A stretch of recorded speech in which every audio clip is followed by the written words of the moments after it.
Hello and welcome. You're watching Business Today Television. I'm Sakshi Batra and this is another fantastic edition on Market Guru, where we will have another Market Guru to explain to you what should be your top investment strategies for the upcoming year 2025. So if that's on your mind, this is the conversation that you really you should look forward to. As I do, we are going to be welcoming Mr. Sachin Shah, Executive Director and Fund Manager at MK Investment Managers, now with us on this platform. Warm welcome to you, Mr. Shah, and thank you so much for taking the time out at the outset. Season's greetings to you.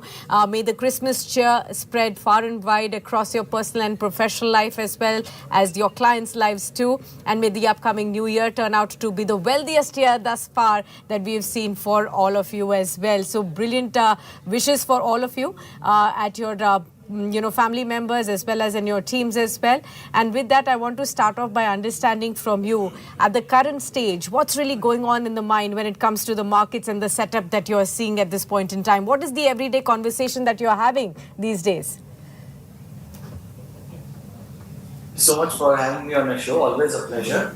So Sakshi, as you know, the last few weeks, if I can say so, and particularly the last week itself, which is the most recent memory at this point in time, has been extremely volatile, and it has also been a little bit of, I would say, a dampener in terms of our portfolio returns and overall market returns. So that's definitely one of the key discussions that's going on.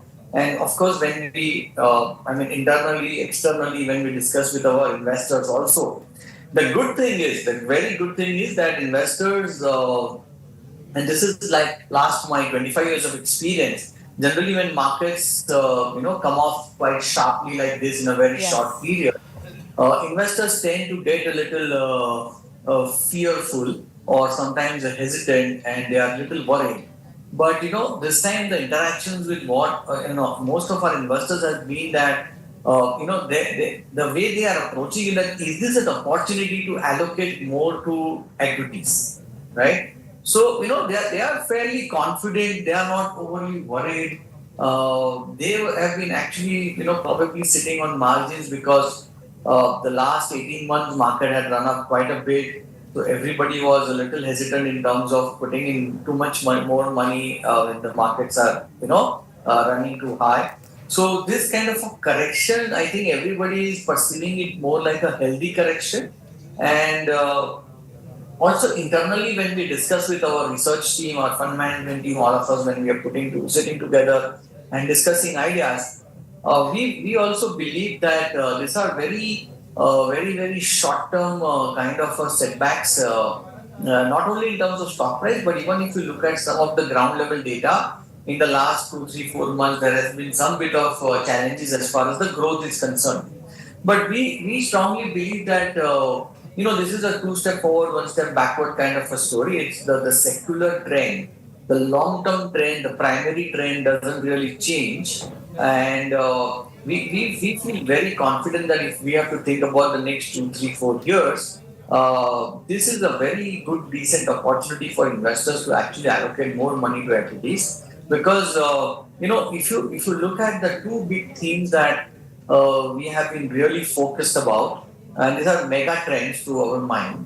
One of them is the global alternate supply chains getting created, and a fair share of that coming from China to countries like India. Of course, the other countries also like the Thailand, Vietnam, Indonesia.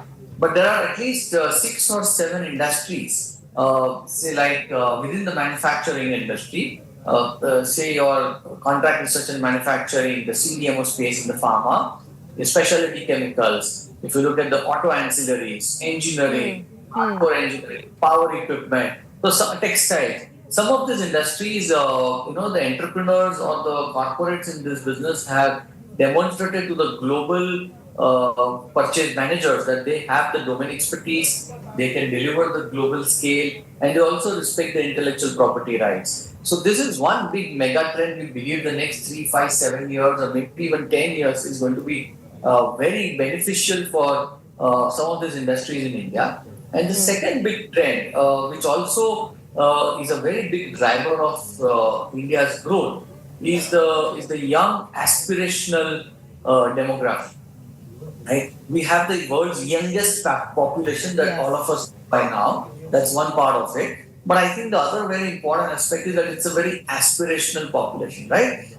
Thanks to the media reaching in the smallest and the remotest places of this country, thanks to social media having a geometric growth, if I can use that word, across, because practically more than 60, 70 crore people in this country own a smartphone. So Yeah. thanks to that social media also, I think the aspirations have grown to a very different level across the country, whether it's not restricted to a metro or a tier one. It's in fact spreading like fire in tier two, tier three, tier four cities. If you see some of the consumption trends out there, so I think this consumerism, which is the another mega trend for a country like India, will definitely be one of the biggest drivers of growth from a domestic consumption perspective. And on the export side is global alternate supply chains and some of these industries, matching, or I would say meeting the expectations of the global purchase managers. I think these are two mega trends for the next 5 to 10 years. So we feel very confident that over the next few years, some of these businesses should, become very big and very profitable. Right. Now, I just wanted to get a sense for all our larger viewers as well. As an expert who's been seeing various cycles in the markets play out, and this year particularly was a very news-led kind of a year. It was events-heavy year as well, and we've seen the markets, also react to all of those events throughout this year. Your sense, your biggest learning of 2024 that investors should pick from this year so that they do not make that mistake in 2025 going forward? Sakshi, I think one of the important learnings has to be that there has to be a decent, or I would say, very disciplined asset allocation, right? Yes. I mean, we are equity managers, but if you just think about it today, at the end of calendar year 24, which is still the last 12 months, there are other asset classes also which have given very decent returns, right? I mean, equities have also given, say, the returns. I mean, the large cap indices would be high single digits, but if you look at the S&P 500 or even the mid cap and the small cap, overall, I would say equities would have given a return of anywhere in the range of 15 to 20% for majority of the portfolios, right? Which is a very decent return. But at the same time, if you look at, say, some of the precious metals, say the gold, I think it's given returns in the range of about 25 to 30%. Even if you look at the debt markets, right, the interest rates have come down this year in India. So, I mean, if you look at the 10-year G-Secs, that's down by 3-4%. So, again, there has been some gains over there also. So, what I'm trying to tell you is that a very disciplined asset allocation is very critical because, as you rightly mentioned, that because of the events, like for example, the Indian equity markets was doing quite well till the elect president, or I would say all emerging markets were doing quite well. But as soon as the announcement of Mr. Trump being the new president, I think there has been some bit of volatility in most of the global markets, including India. So that has again shaved off some of the returns from the equities in the last 2 months or so. So, if one has to be a little long term and be invested, it is important that you are able to ride this volatility. And to my mind, investors will be able to ride this volatility as long as their asset allocation is very disciplined, so that they don't get too much overly worried that equity has gone down and my entire all my eggs are in one basket.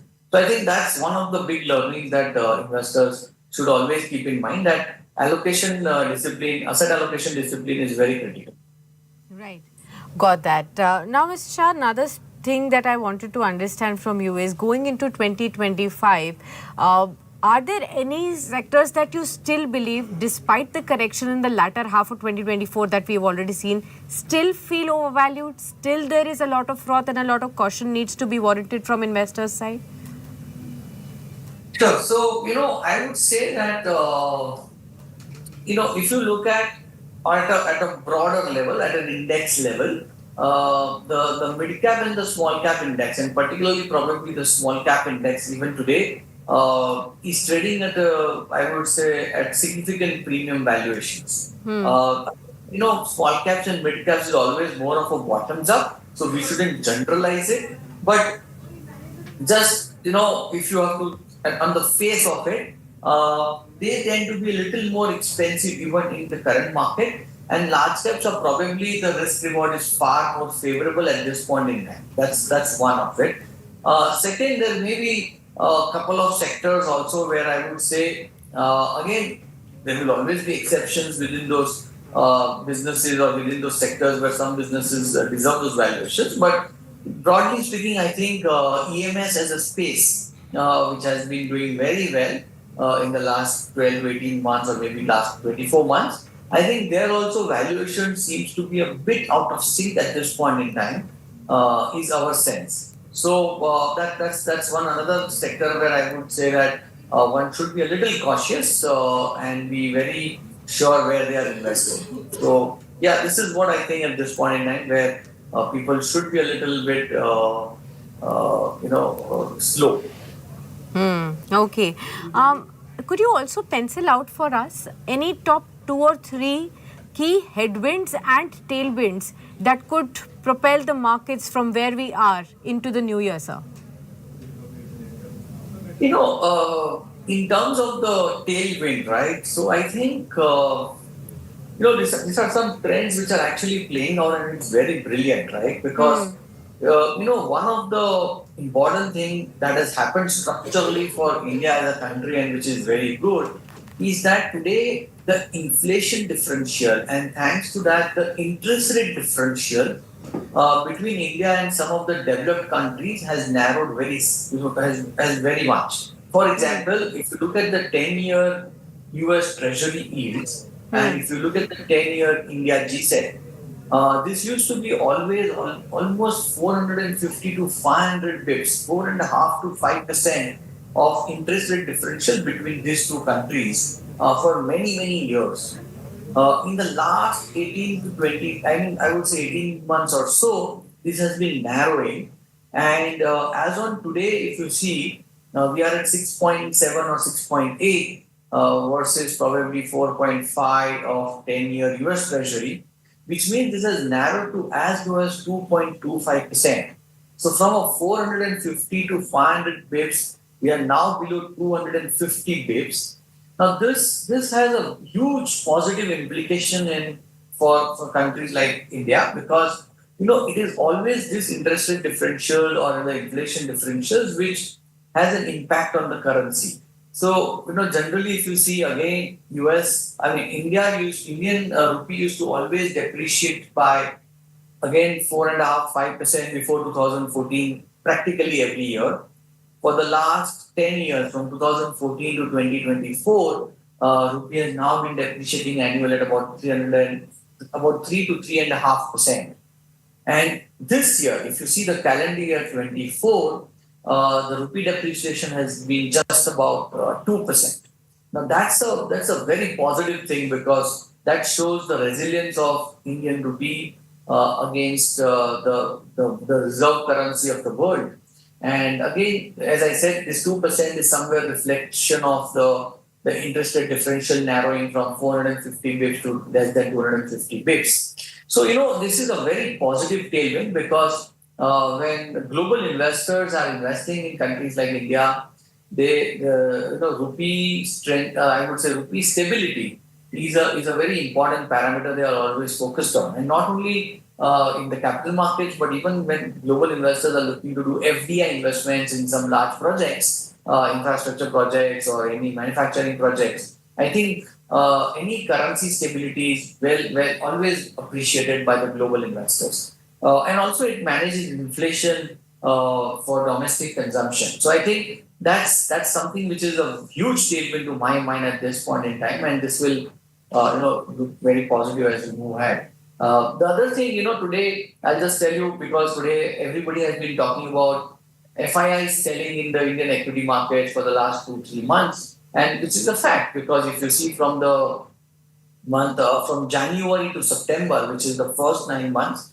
as far as FIIs were net buyers of almost rupees 2 lakh crores in Indian equities. And in the last 2.5 months or so now, they've been selling almost 1.5 lakh crores. So for the calendar year 24, they are still net buyers of 50,000 crores.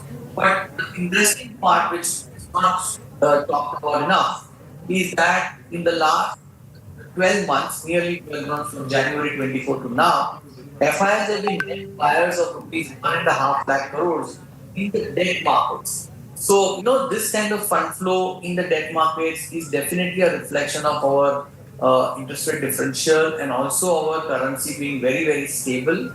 So, I think that's a huge tailwind that today the country has. Of course, other than that, I think very clearly, inflation being under control, and somewhere at some point in time, interest rates going to coming down in the next 6 months is also going to be very positive to my mind for a lot of businesses and also from consumption perspective.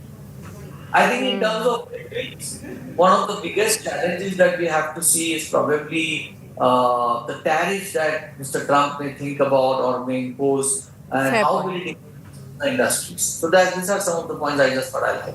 No, absolutely. And in fact, I was going to come to Donald Trump and how his, policy making changes and, the things that he now undertakes will impact emerging markets like India. There is already a lot of tariff talk, like you already mentioned, that has already been mentioned, for certain countries. Not just so much for India as of now, but we are already seeing some signs of contradicting, statements that are coming in. That's also making, investors' lives a little more difficult in terms of how should one be really navigating through, the kind of statements and the impact that will be. How are you, as fund managers, really looking at the impact that Donald Trump's policy changes or the things that he may take have an impact on markets like India and probably result in fund flows as well? Sure. So actually, we don't know. Most important thing is Mr. Trump says something, thinks something, does something. It's very difficult to preempt, right? And in any case, generally, we don't like to preempt any of these events. Correct. We would like to see what is the actual and exact fine print. Is only when we would like to then apply our things. But I think we have to also appreciate one thing that whatever Mr. Trump may say or do, he is a very smart guy, and he will ensure that America or Americans are not harmed in a big way, right? Now, having too much of tariff is again going the old way of protectionism and again creating a lot of inflation internally, which may be a big challenge for a lot of Americans, as consumers.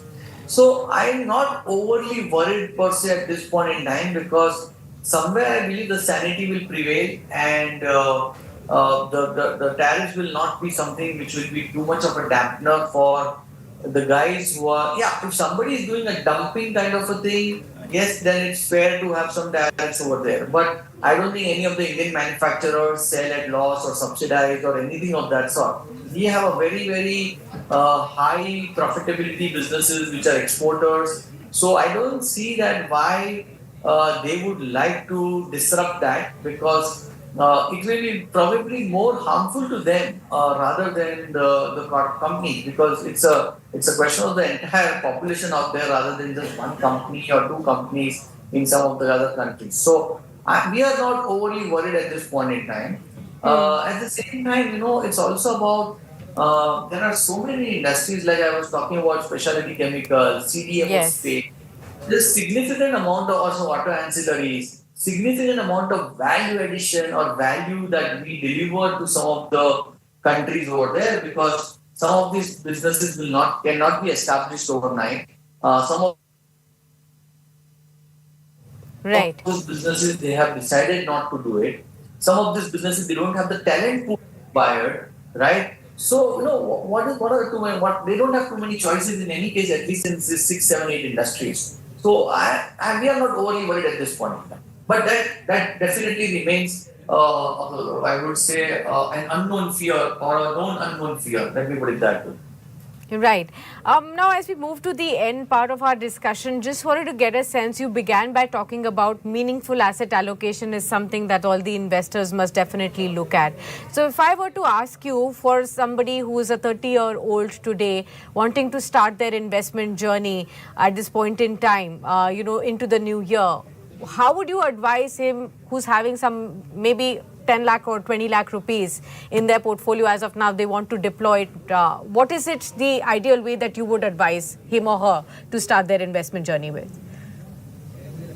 Sure, of course, for this kind of things, you always need to set up your entire goals and what is your overall profile, Sure. what are your aspirations and those kind of things. But as a general thumb rule, right, it may apply, it may not apply to everybody, but there's a Yeah. general thumb rule that says that, 100 minus your age, whatever that number is, that number should be always in equity assets, because the more younger you are, the more you are in equities. You can afford to ride the volatility. You can afford to take some risk, because finally equities in the short to medium term is a risky asset. Over a longer period of time, I think they are a much better asset in terms of the risk adjusted returns. So Correct. I would say that, if it's a 30-year-old guy, then maybe 70% has to be in equities. Broadly speaking, plus minus, you can decide, you can tweak those numbers, but that's the general thumb rule. That's how we look at it.